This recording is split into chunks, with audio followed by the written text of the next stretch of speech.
Hi and welcome to this new Victor installation video. Installation of both Victor Application Server and Victor Unified Client are carried out using the Unified Installer dashboard.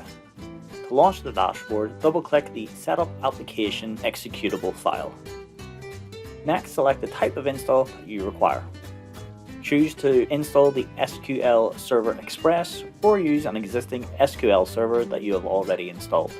Next, create and confirm a passphrase for security purposes, and then click Next.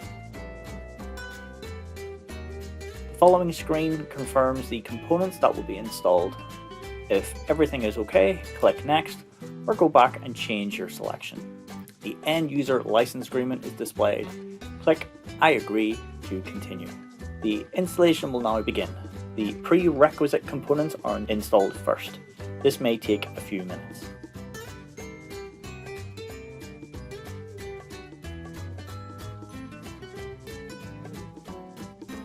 Next, the SQL server is installed. This may also take a few minutes.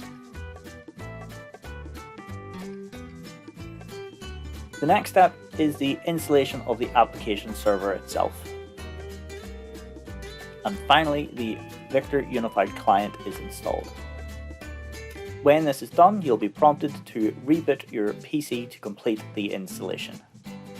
Please note, this process has been sped up for demonstrational purposes.